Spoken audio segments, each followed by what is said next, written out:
Chuck Schumer was down in Puerto Rico, partying with no mask. I do have to pause for one moment and say, thank you, Lord. Schumer was not in a bathing suit. We've suffered enough these last 2 years. There's some images that just should not be inflicted upon us. But you know who was down there partying too? Is Randi Weingarten, the head of the teachers union. By the way, the teachers union's insisting that all our kids have to wear masks no matter what. Yeah. Randi was partying with, guess what? No mask. Yep. So right before I got up, I was on Twitter, and she said, well, I took my mask off because people were having a hard time hearing me, so I had to take my mask off. I'm like, oh, okay, that explains it. Look, this hypocrisy, people get it. Truth is powerful. All we have to do is tell the truth and also be happy warriors. You know, the left right now, they're so angry. They're so shrill. How many leftists does it take to screw in a light bulb? That's not funny!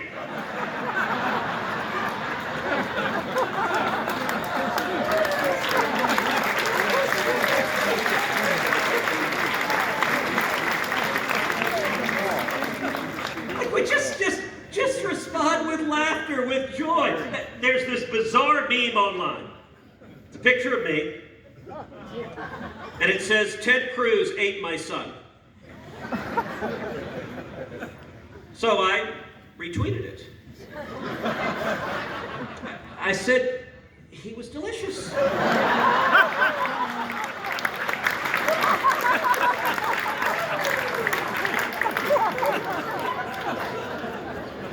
By the way, when I told the light bulb joke at another time, someone in the back of the room called out, well, how many leftists does it take? I said, actually, nobody knows, because that would require work.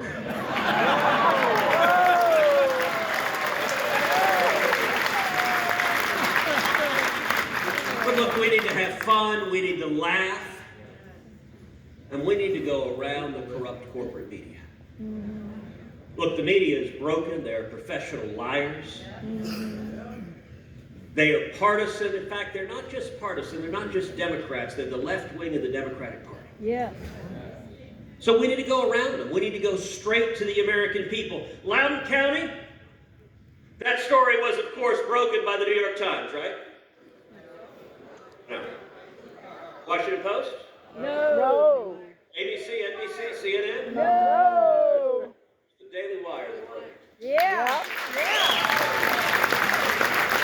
The conservative outlet that stepped in and said, if our fake so-called journalists aren't going to do their job, we're actually going to cover real facts. Yeah. That's fine. Last year, I launched a podcast. It's called Verdict with Ted Cruz. We launched it on the first day of the impeachment trial. The end of every day in trial, we'd be in the Senate, we'd be there till 10, 11, 12 o'clock at night. I'd get in a truck, I'd head to the studio, I'd record immediately after the trial, put it out. Within just a few weeks, we became the #1 ranked podcast in the world.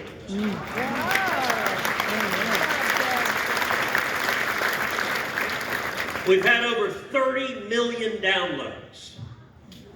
We put it out every week. Every week, I get more viewers than CNN's morning show. So I want to ask every one of you to do something. All right, if you're under 40, go subscribe to the podcast. If you're over 40, find your kids, find your grandkids, get them to subscribe to the podcast. But we need to go around the corrupt corporate media, communicate, and pull the country back.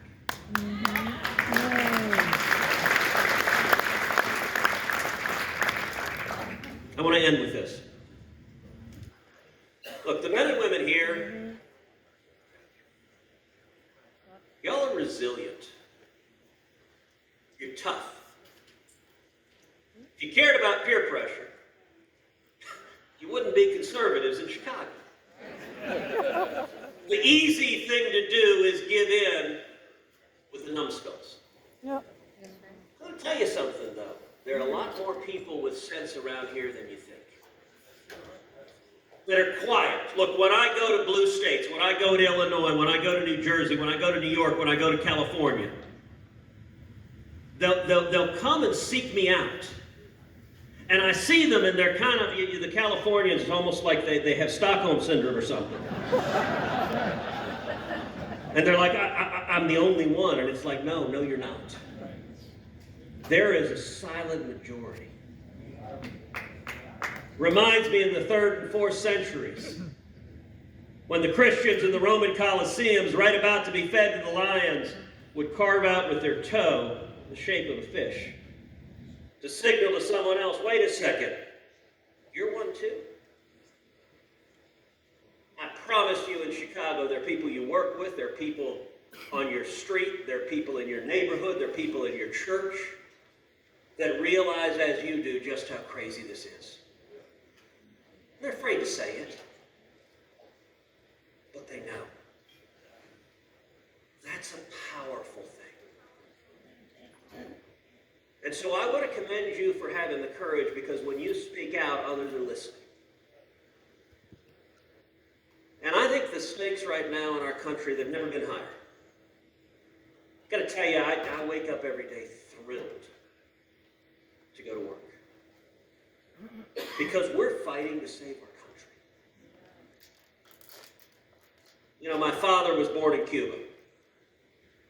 And in Cuba, when my dad was a teenager, he fought in the Cuban Revolution. And he was in prison. He was tortured in Cuba. They beat him almost to death. My dad fled Cuba in 1957. He was 18. He had nothing, had $100 in his underwear. And he couldn't speak English. He came to Austin, Texas. He washed dishes making 50 cents an hour. You know, I want to speak to the folks who are tending bar, who are serving tonight, who are washing dishes in the back. When my dad was washing dishes, the reason he had that job, he couldn't speak English, and you didn't have to speak English to wash dishes. He could do that in any language. If someone had told that kid that 50 years hence his son would be a United States Senator representing the state of Texas.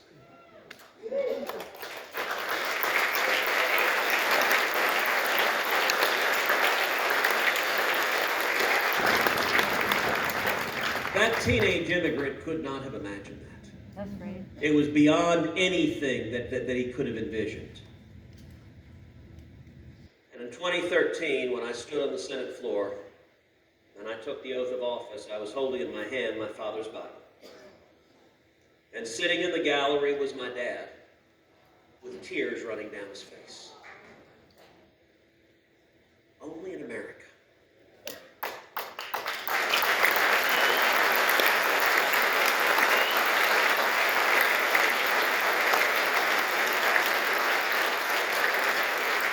My father's doing great. He's 82. Yay. He's filled with energy and passion. And when I was a kid, my dad used to say to me over and over again, he said, when we lost our freedom in Cuba, we had a place to flee to. If we lose our freedom here, where do we go? That's why we're here. That's why we don't give up. That's why we're standing and fighting, because America is worth fighting for. This country is worth saving. Our rights are worth saving. Our freedoms are worth saving. The Constitution is worth saving. The Bill of Rights is worth saving. Free enterprise is worth saving. The hopes and dreams of our kids and grandkids are worth saving. The United